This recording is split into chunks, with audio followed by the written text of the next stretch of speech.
yoo hiishaa humaata kalleen qabaanne namni garagalee akkas ilaalu hin jiru. Tanaafuu jabaadhu hojjedhuuti hiisha kee keessa waa buufadhu akka namni si kabaju nageen naa jiraadhu. Toltuu ati hojjettu hunda hogguu hamtu fudhatan ittiin aariin sammuu isaaniitu waan toltuu hunda hamtu jijjiira malee ati hamtu hojjetteetii miti nageen naa jiraadhu. Hagi ammaan tanaa beeytan kun silaa namni waan beeku jiraate addunyaan tun rakkoon hin jiru. Namni beekumsaa miha jiraatu aadaa jiraatu aadaa naannoo sanii yoonii fi sa'aa silaas xiqqisha sa'aan achi kutte sa'aan gartee itti ciqilfattan san geessee sa'aa ciqileedhaa san tokko isin keessaa hojjechuu deemu jettanii boodammoo kamichiin dhooytu barsihii yeroo sa'aa bakka hin taane gubdee. Tanaafuu yeroo takka umrii dargaggummaa tana keessatti obboleeyyan kiyya qabu.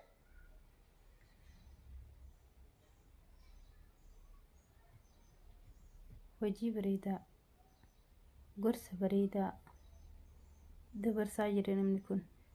Yeroo hundumaa isaan hordofa. Yeroo hundumaa akka sanbootuutoo kun hogguutti seenan laafa. Utuu nama ulfaata. Maaliif? Guyyaa dura si kenna qoqqofaa, aboo hariifa taate, warra magaalaa taate, tambootuutuu warra magaalaa naman gootu, tambootuutuu naman salaxxansiistu. Garuu akka faashinaaf fudhattaniiti araada adda addaa keessa seentan.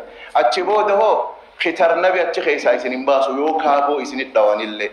Amalli hamaan san waan jaalanne wanni bakka takka dheexanii dhumu jirtaniif amala saniif. Warra tambootuutuu duubarra jira warri haasa'u sun takka gabbayee tuutuu ni danda'a. Maaliif amala abbaatu ofirraa jijjiira. Harkitanii namni dhufee hirriibaa isin kaasee umriin ta'e isin deemu jirtiimi.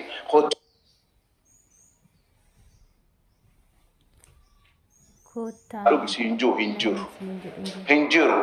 Arrarra dhaabbattee boru chaalenjii adda addaan na eeggataa.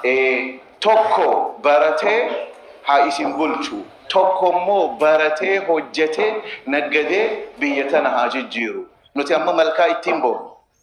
Malkuma amma isin jirtan tana ittiin boonu. Isiniinoo ni boonnaa garuu maal godhu jirtan? Amma namni andirreedhaa hogguun jeen biyya adda addaa na harkan namni gammadee finna fuudha. Maaliif namni hogguu biyya biraa jiru kun hogguun dirreedhaa hin dhufe jeen gammachuu takka qaba. Biyya namni itti jijjiiramu jira. Biyya namni isaa hundi gaarii, biyya jaalalaa, biyya nagayaa, biyya namni dalagatee irraa jijjiiramu jira. Nuti hoo warri asit dhalatee obboleeyyan kiyya kunoo dirreedhaan isiniin boonu jirtimoo malkaan isiniin boonu jirtimoo isiniitu malkaan boonu jira biyyeedhaan jechuudha. Malka jechuun dachiidha.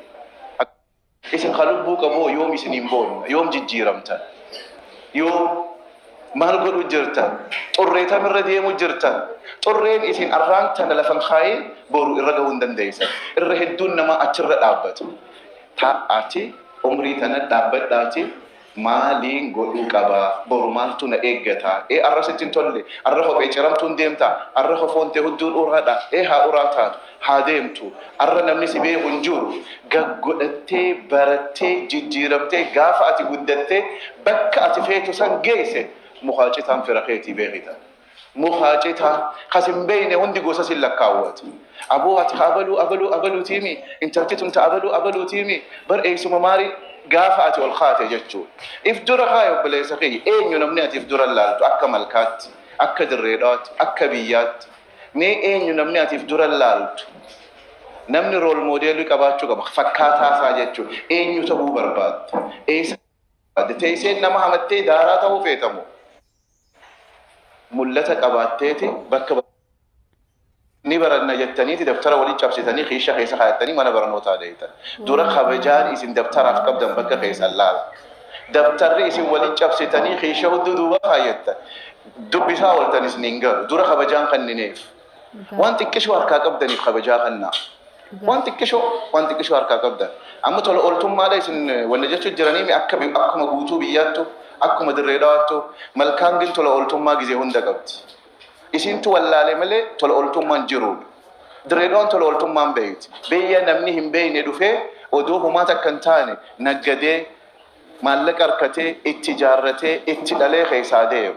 namni hundi bakka wallaalta si garsiisa direedhaa fi malkaa keessa taa'ee namni tola ooltummaan oolu jireenyi isaaniitu tola ooltummaadha namni malkaa dhufee tola ooltummaa namatti hin himu maaliif jireenyi malkaa tola ooltummaadha namni hin beekne dhufee manni abaluu eessa yoo sin jee si garsiisa bakka kana eessa gurgura yoo jee fuudhee si geessa waan bitachuu barbaadu siin godhe waan gargaaruu qabdu hunda si gargaara garuu wanni tun ammas jiruudha hogguu kanatti isin yaamanii kottaa tola oolaadhaa waan tana godhaa isiniin jaa akka riipoortiitti hin fudhatina isin dhalattanii guddattanii haas keessan tola ooltummaadha hogguu dura hospitaala dhee dhalattu jechuun tola ooltummaadha dhiiga nama hin beekneetu nama ati maal akka taate haati tee maal akka taate hin beekne dhaqee dhiiga kanne dhiigni haati ciniimurra fudhattu san eenyu akkasii kanne ni beekta dhiiga eenyu akka haadhateetiif kan nama hin beektu kun tola ooltummaadha amma gogotta joolle dhiiga kannaa isiniin jaan ni jarri kun fayyaan qabu jettanii deemta ati immoo dhiiga nama hin beekneetiin dhalatte nama sin beekne dhiiga si kanne amma qay masqalee yoo dheeytan dhiiga eenyuutii haabaluutii isaanii koodiin beeka malee isin hin beektan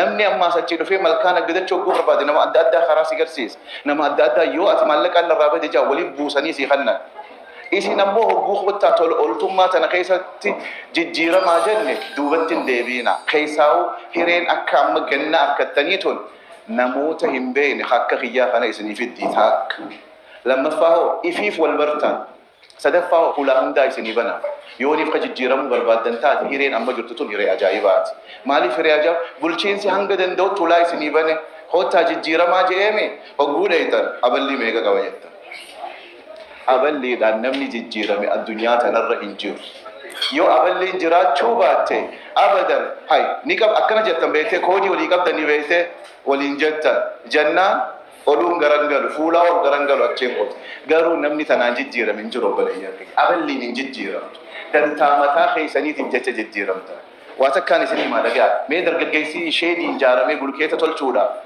eegalee harka cittee ni jira farniichara yookaan muka gartee adda addaa barcuma adda addaa xarapheezaa tolchuuf ijaaramee adda bahe yookaan mana daabboo bananna waan adda addaatiin ijaaramtanii ka bakkaan hin ga'in namni hafee ni jira isin kana keessa maqaan dha'uuniin beekaa akka taataniin isinii marra ni qabarraa eegaltanii maallaqa itti laffaatanii hin finne kana fudhattanii ittiin jiqilfattan yoo ataaftaaf itti gootan namni immoo maallaqa san lafa kaayyatee waan biraatiin hin jijjiir tanaaf bar jijjiiramuu diddanii takka nama guyyaa tokko simintoo fi ashawaa maankiyaa meeqaa waliin naqamee bulkeeta taaja'ee hin beekneetu as dhufee baharfaadhaan bulkeeta gurgurannaa jaarmaa gurguddaa jira haraa industirii irraa hara malkaa kanaa nuti jaaramnee jirraate maallaqa nuu kannaa jettaniin baharfaanis gaarabbiitu itti fedhe obboleeyyan keessanii ijoolleen tun jijjiiramuu qabdi jaanii baajeta bakka jiru hundaa barbaadanii isinii kannaan isin achi booda maal gootan jechuudha tola ooltummaa sirriitti ittiin fayyadamne qaceelloon na dhagee bakka tan